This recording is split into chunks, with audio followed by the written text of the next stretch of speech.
Hi, this is Doug from unSkript, and we're continuing our walkthrough of the unSkript interface, and we're using the free trial here at us.app.unskrpt.io. And when you log in, after you've completed your onboarding walkthrough, you land at the xRunBooks, My xRunBooks tab.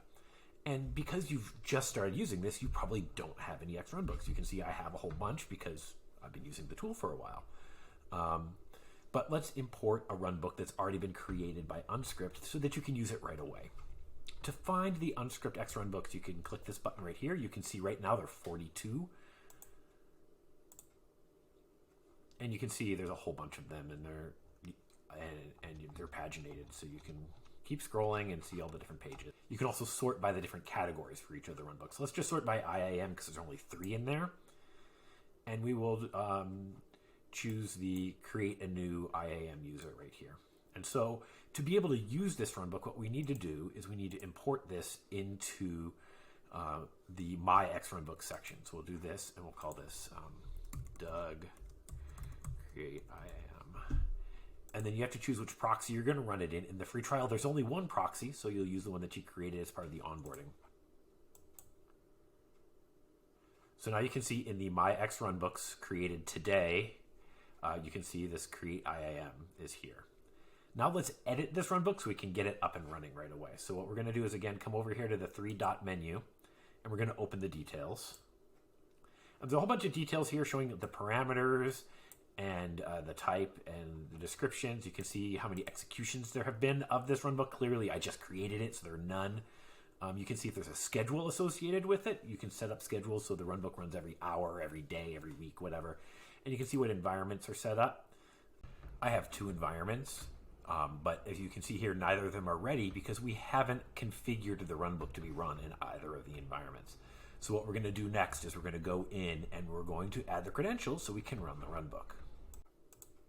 We're going to click Editor and move into the Jupyter Notebook part of our runbook here.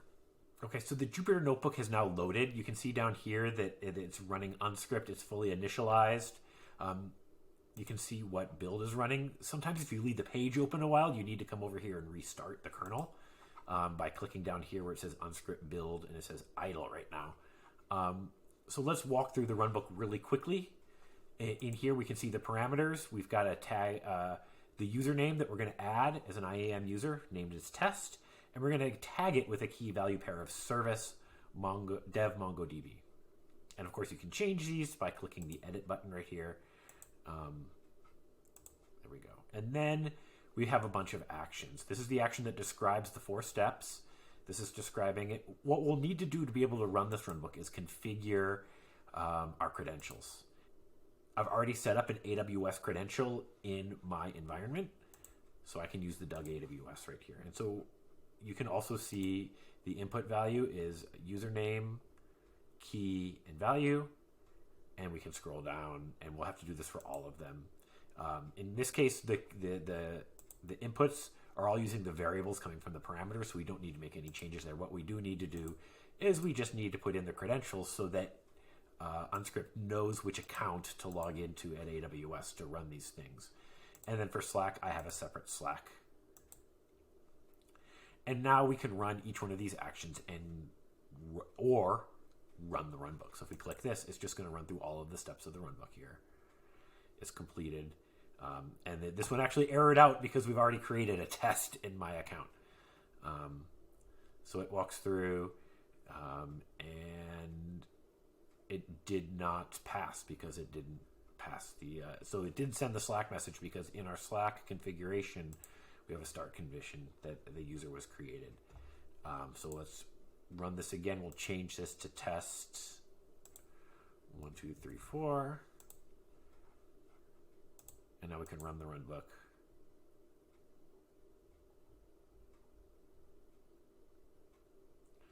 And there we go. We sent a Slack message. So we created a user, we added a password, we ran through the entire runbook, and then posted a Slack message. So in this video, we learned how to import a pre-existing runbook into our own account.